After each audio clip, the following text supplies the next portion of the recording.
हर हर महादेव। कैसे हैं आप सभी? आपका हमारे चैनल में स्वागत है। विश्वास की शक्ति। आज मैं एक कहानी आपको सुनाती हूँ कि विश्वास में कितनी बड़ी शक्ति होती है। जिस भगवान ने हमें जन्म दिया है वही हमारा भरण पोषण करता है। वो जबरदस्ती हम लोग को भोजन देता है। जैसे हम किसी सफर में, किसी ट्रेन के सफर में हम बैठते हैं तो हमारा चालक कौन है ये हम नहीं जानते। बेफिक्र होकर हम लोग उस ट्रेन में सफर करते हैं। हजारों हजारों किलोमीटर का दूरी तय करते हैं। जिस तरह हम लोग प्लेन में बैठते हैं तो हमें ये नहीं पता होता है कि हमारा पायलट कौन है, फिर भी हम एक सीट लेकर आराम से बेफिक्र होकर बैठ जाते हैं। उसी तरह हमारा ये जीवन जो है ये भी प्रभु ही चला रहे हैं। भगवान हम लोग के जीवन का जो चालक है वो ऊपर वाला है। भगवान ही चलाते हैं और भगवान ही भोजन देते हैं। आप कुछ ना भी कीजिए तब भी प्रभु आपके भोजन की व्यवस्था करते हैं। वो कैसे? आइए इस कहानी के जरिए से जानते हैं। एक कहानी है। एक सेठ मलुकादास जी थे। वो अपने घर में विश्राम कर रहे थे, मतलब सो रहे। तो मलुकदास जी अपने घर में सो रहे थे और सुबह के 5 बज रहे थे। तो उधर से कुछ संत सन्यासी लोग आए भजन कीर्तन करते हुए। तो मलुकदास जी का मतलब निद्रा में थे तो उनकी आंखें खुली। उन्होंने कहा कि नीचे आकर देखे तो बोले कि ये क्या कर रहे हो भाई? तो सारे संत लोग बोले कि हम लोग भजन कीर्तन कर रहे हैं। तो कहे वो तो ठीक है, लेकिन अभी सुबह के 5 बज रहे हैं, ये नींद और सोने का समय है। तो मैं अगर नहीं सोऊंगा तो मैं सुबह जल्दी कैसे उठूंगा, अपने काम पर कैसे जाऊंगा, फिर तब मैं भोजन कैसे करूंगा? मुझे भोजन की भी तो व्यवस्था करनी है। जब काम तो सन्यास संत लोग बोले कि भोजन कार्य तो आपका, काम तो आपका निमित्त है, भोजन तो वो दे रहा है ऊपर वाला। तो कहे तो हंसते हुए मलुकादास जी बोले कि हल्की सी मुस्कुराहट आते हुए, क्यों, तुम्हारा भगवान खाना दे रहा है? मैं काम पे नहीं जाऊंगा, पैसे नहीं कमाऊंगा तो मैं भोजन कहाँ से करूंगा? तो तुम बोल रहे हो कि तुम्हारा भगवान दे रहा है हमें भोजन। तो कहे हाँ, हमारा भगवान आपका भोजन, आपको भोजन दे रहा है और वो खिलाता है, मार मार के जबरदस्ती खिलाता है। तो मलुकादास जी कहे अच्छा तो ठीक है, आज हम काम पे नहीं जाते, देखते तुम्हारा भगवान हमें कैसे भोजन देता है। तो तो मलुकदास जी ने कहा कि अच्छा, मतलब मैं दिन भर काम न करूं, आपका भगवान हमको भोजन दे देगा? कहे जी जरूर दे देगा। तो कहे अच्छा, अगर ऐसा हुआ, मैं आज दिन भर कोई काम नहीं करता हूँ और यदि ऐसा हुआ तो मैं आप लोगों के साथ हो जाऊंगा, और यदि ऐसा नहीं हुआ तो आप लोगों को ये भजन कीर्तन छोड़कर मेरे साथ होना होगा। तो संत आश्वस्त थे, उन्हें विश्वास था ऊपर वाले पे। बोले ठीक है। तो मलुकदास जी एक घने जंगल में चले गए। वहां जाकर एक घना पेड़ था, उसके ऊपर चढ़ के वो बैठ गए। उन्होंने सोचा मैं यहाँ छुप कर बैठूंगा, देखूं देखूं कि कौन मुझे यहाँ लाकर भोजन देता है।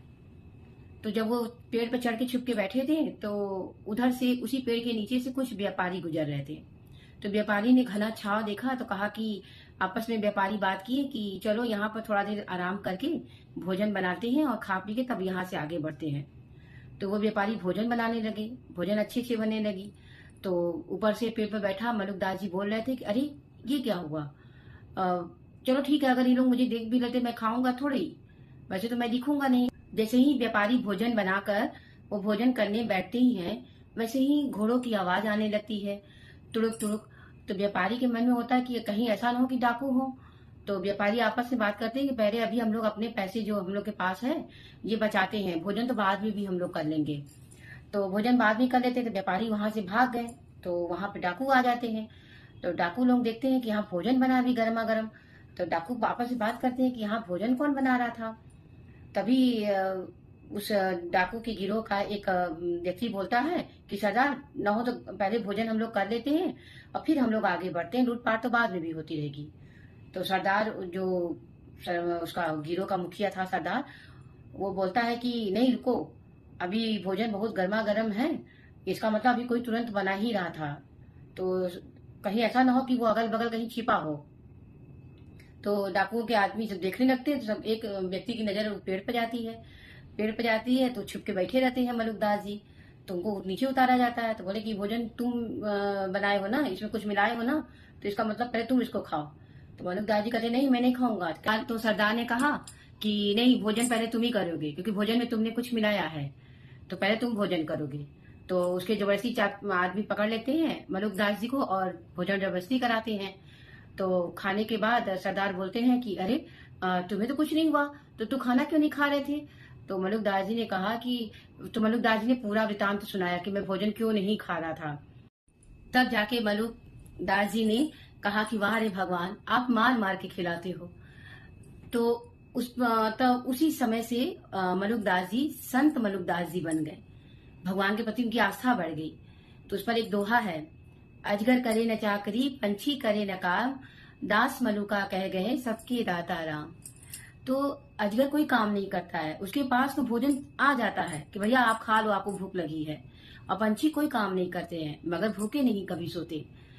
इसीलिए भगवान के प्रति आप भी इसी तरह विश्वास बनाए रखिए, आस्था भगवान का नाम लेते रहिए, आपको हर भोजन आपके उपलब्ध रहेंगे आपके आगे। आप नहीं लेंगे तो भी वो देगा। उनकी नजर में सभी बच्चे उनके समान हैं। और दूसरी बात कि अगर आप भगवान का नाम लेते हैं तो आपके जीवन में बहुत सी चीजें ऐसी आएंगी जो आपने कभी सोचा भी नहीं होगा। इसीलिए भगवान के प्रति आस्था रखिए, विश्वास रखिए और भगवान का स्मरण कीजिए। भगवान के नाम में, भगवान की कथा में बहुत शक्ति है। करिएगा। जय श्री कृष्ण। महादेव सभी का कल्याण करे। ये वीडियो कैसा लगा हमें कमेंट में जरूर बताइएगा और हमारे चैनल को सब्सक्राइब कर दीजिएगा। हर हर महादेव।